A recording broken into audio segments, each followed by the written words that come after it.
been a great 1.5 days already now. Thank you for everybody with the great conversations we've had. I think there's been two-way feedback going back and forth. I come from a team that have implemented about 3 billion lines of software code and have done more than about 300 of user researches and different evaluations for what really makes things tick on digital. That's what we work with Digitalist. Currently, we work out in San Fran, London, Stockholm, and Helsinki. I'm the CEO. I work with all of our clients, the biggest clients, to make things forward. I asked a couple of people to come on stage with me to share some ideas. Do you know this one? Are you familiar with him? Does anyone know the name? His name is Fred. He's the angry bird. She's the one who is angry in that Rovio's game and in that movie. I invited Fred here because we work with the guys who made Fred. Rovio's guys come to our user research labs 2 times per every week.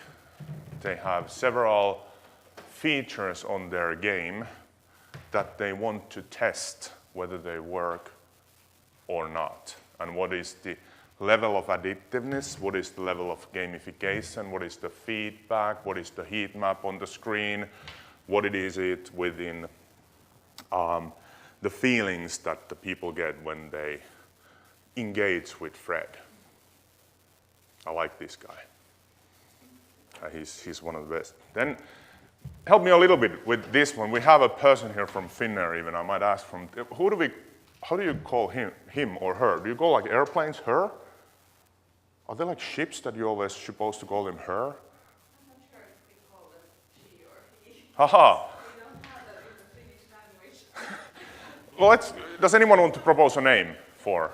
Let's agree that he's him. That will be easier. Let's call him Alex. Okay. He's an A350, wide body, Finnair's brand new, excellent plane to fly.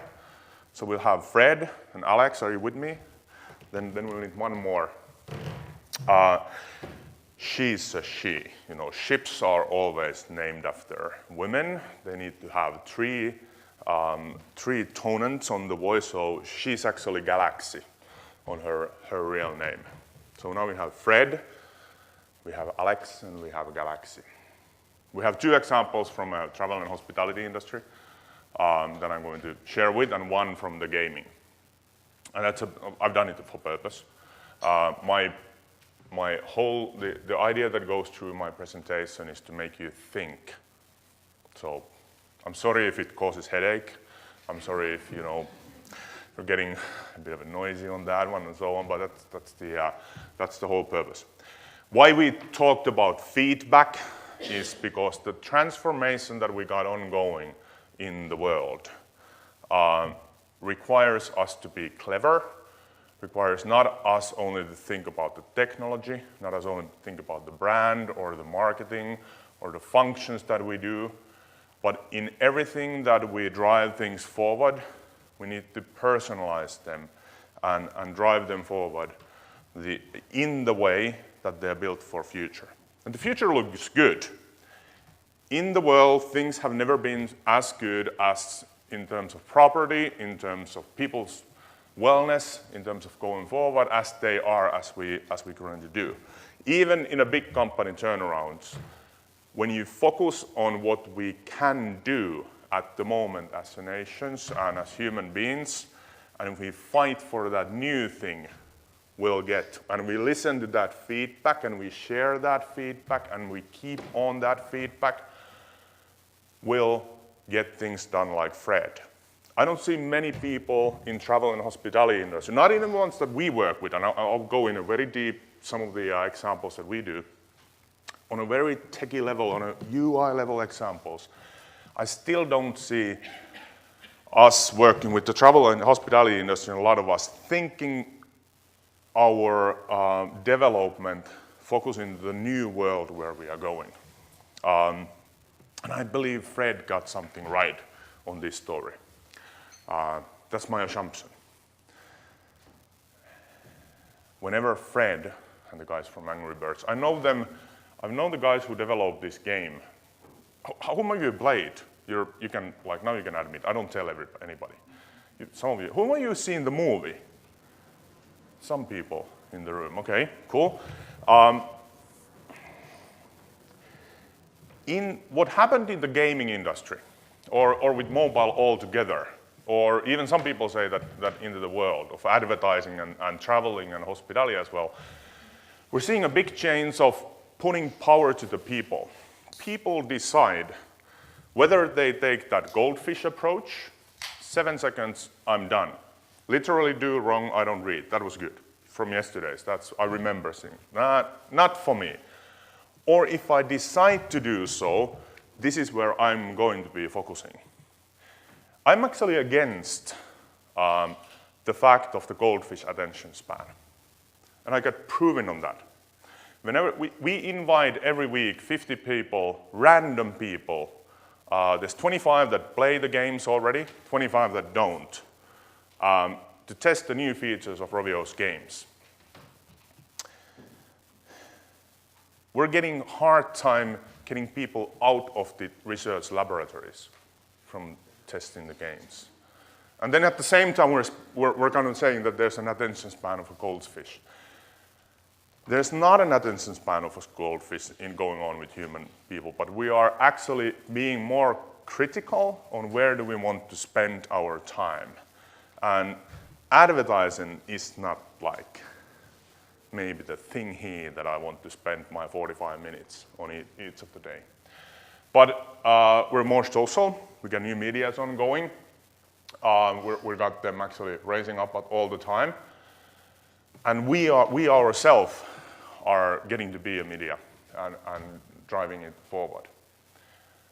Unfortunately, the brands that we currently see, if you look at the brands 20 years ago and if you look at the brands currently on the game, and if you ask from people that what do they actually care, 75% of brands in our life, people don't like, if they disappear, none of my thing. You don't see a lot of the brands being really emotionally related. There are some in travel industry, they're very good ones. But at the same time, we're actually very open, as humans, we're actually very open to like get those brands. How many of you, is there somebody who drive a Harley Davidson motorcycle in the room? No? That's some, yeah, cool. Do you have a Harley Davidson tattoo? Nah, okay. I've seen like several, Harley Davidson tattoos. I haven't seen a Procter & Gamble tattoo. Have anyone, in a left arm, right arm? No. Doesn't exist. Some of the brands don't relate to us in a sense that, hey, this is what I really want to do. This is where I want to get engaged. If you have that, it's called meaningfulness. It means something for me. When I'm traveling, when I'm living, when I'm going somewhere, then the brand has reached up to the level of meaningfulness. IT, mobile, online is putting this power to individual people to decide what is meaningfulness. That's why we're seeing the decline in advertisement. That's why we're seeing that goldfish attention span whenever we are measuring advertisement.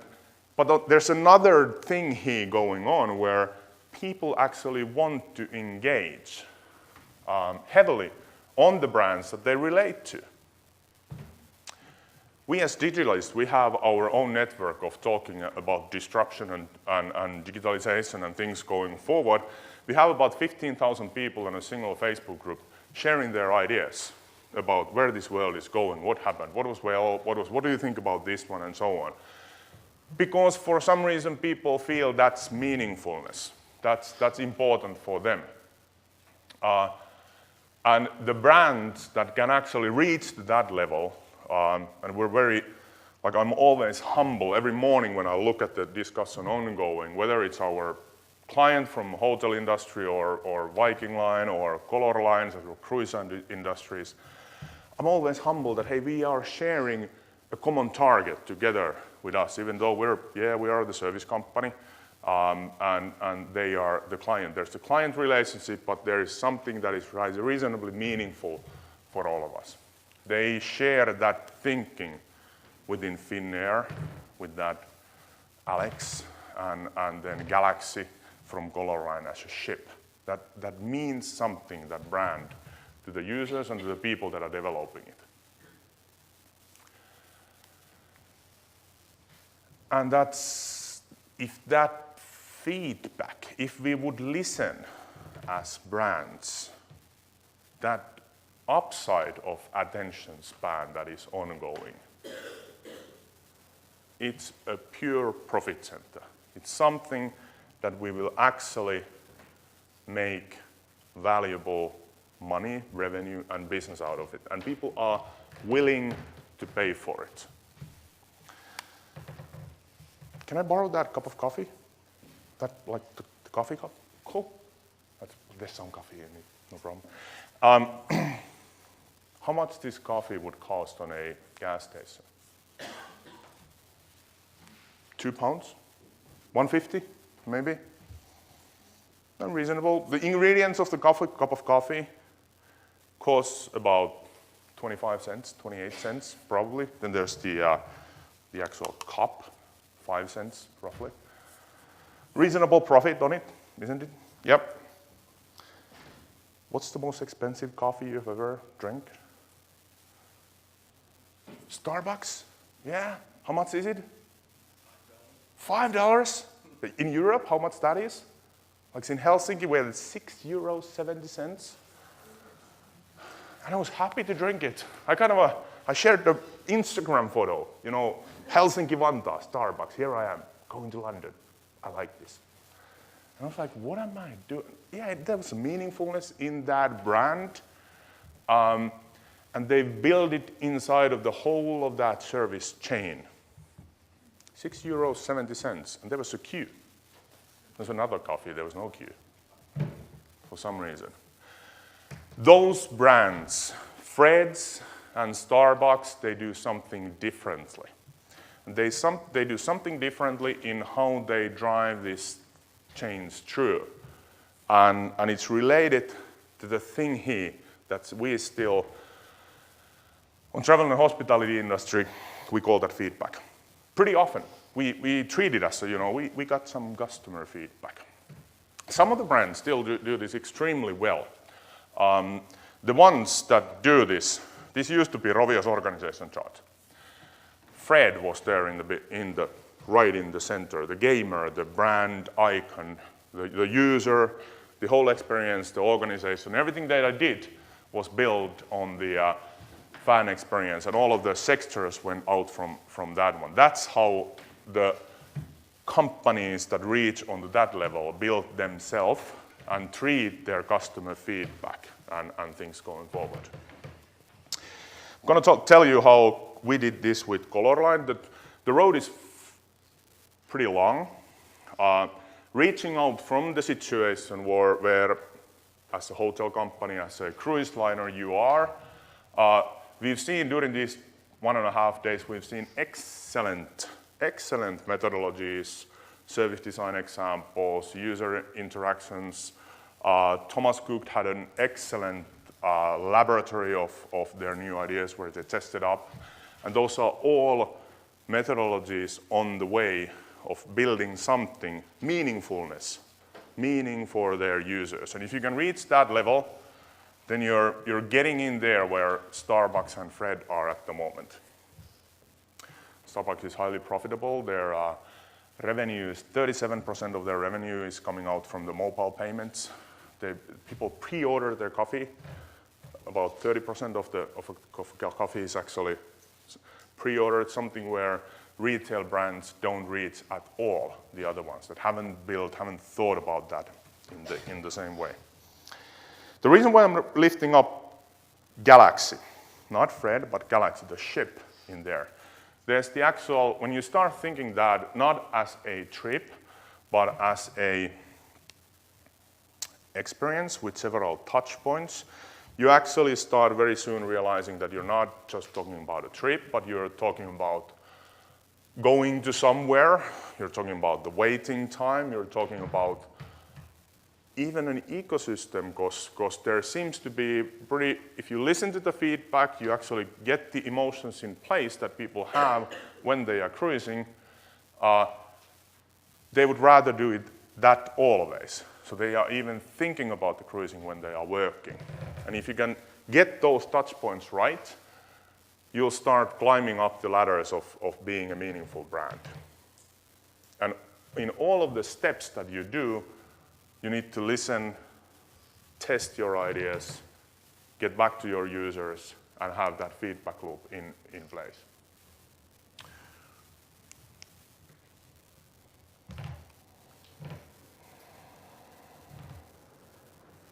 $125 times per day. Is there a single client or a business in the room that would touch their clients 125 times per day? But all of you have the possibility. Some of you that are in the traveling industry got your clients seated, tied into a seat without anything else to do than look at their mobile phone. And you got customers that are willing to do that 125 times a day. You got them bolted in their seat 3 hours or 8 hours, and they're getting a negative feeling if they don't do anything during that time, or you're missing an opportunity to actually do something. That's the power of mobile. That's a technology possibility. That's the thing here that is changing our behavior. That's the goldfish method that is happening here. But if you can provide something on that one, if you're well designing something on that one, you will climb that ladder. I'm going to actually skip most of these ones. But I like this one the best. It's come up directly from Colorines. They understood that whatever they draw, whatever they do, there's 2 powerful touch points that they decided to implement. They decided to implement within the galaxy, they decided to do something personal, something that shows where you are going, and a private concierge in your pocket. Remember, in cruising industry, especially in the case of Colorines, it's 12 hours, no internet connection, 125 times you pick up the phone, you get 125 disappointments, or then the brand is present. Your choose, whether you go for it or not. But that's the direct feedback that we got immediately when we started talking and listening to the clients.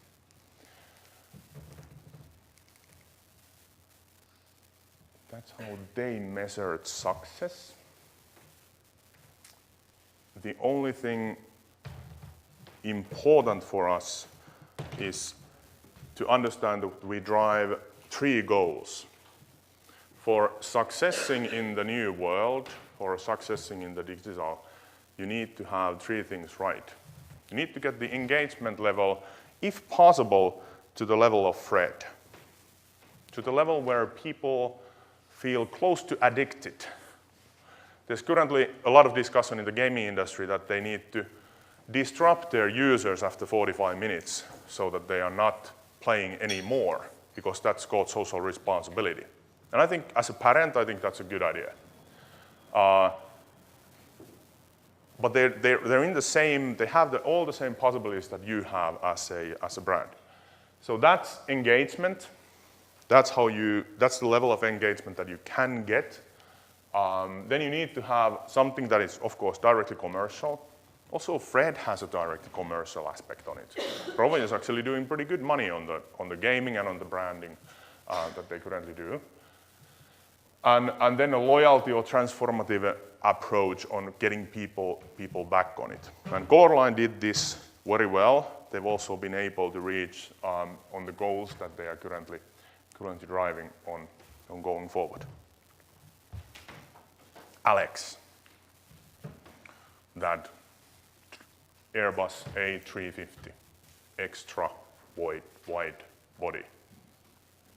Sounds pretty charismatic, actually, if you say it like that. You know, it's a big airplane. It's always an experience to fly. Finnair has done some things extremely well during the transformation ongoing on the airline industry. And that's related to a thing he called feedback. Some people call it design. Some people call it listening to the customers. There's a lot of stories about how Finnair came up with their current strategy, meaning being the Asian hub. Some people like to tell the story so that they looked at the globe, and they realized that if you take the globe away from the traditional axis of what we've been taught in the schools, and you look at the shortest roadmap from Europe to Asia, you realize that Helsinki is right in between. So making Finland a hub and then driving to Asia actually makes the shortest route. Then there's another story that by listening to the clients or the Japanese people and Asian people suddenly on the Helsinki airport, they realized that, hey, wait a second, this is actually the shortest road to not knowing whether which story is actually valid. That's the strategy that Finnair took, and they actually drive that customer messaging on all of the roads that they're currently driving. And then carefully building the brand on top of those messagings. Finnair has a very community approach with their clients, very similar one that we saw with Thomas Cook. Actually having a laboratory even with your clients, all the time testing your new ideas, listening to the feedback, saying no sometimes, hey, this don't work, saying yes to the ideas that actually work, and using that community as a campfire. Whom of you have sat on a campfire? You know, it's warm, it kind of gives you the heat. And if you can get that customer community to act as a campfire throughout your digital transformation or your IT project or whatever you want to have it, you're getting things right in approaching to the level of Fred on your brand and your meaningfulness. And you definitely, whom of you have sat on a campfire and had a goldfish attention span? None.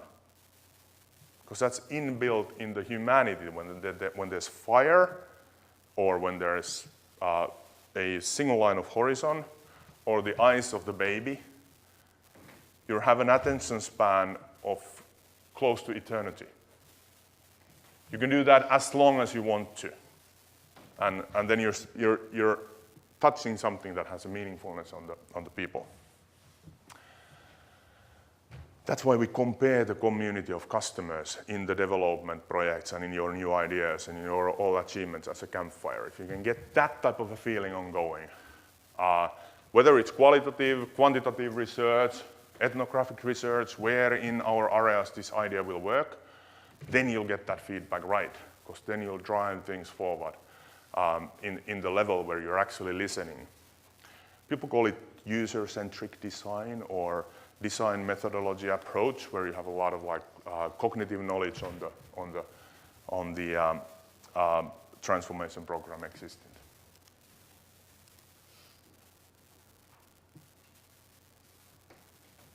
Now I've told you about the story of what Fred did, how are they driving on a simple research scenario. They do a lot of other things as well on the gaming industry, but they reached that attention and focus span of about 45 minutes. I've told you how Alex is doing within Finnair. We agreed that the A3050 is a Finnair's thing. They build a community, they build a campfire. And I will show you how Colorine have thought about their map and how they are measuring about that success. I'll actually leave you with the question of how do you drive kind of customer-centric and empowering stuff through the service design methods. Because I think, and when I have listened to the presentations earlier on, I've seen those methodologies being used and the takeaways are already there. They're all also public, so let's just go do it. Not going to hit that part of my presentation. Anything to ask? Question?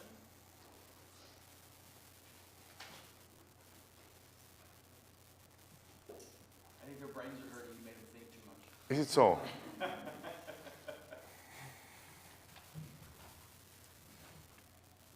Okay. Good, good.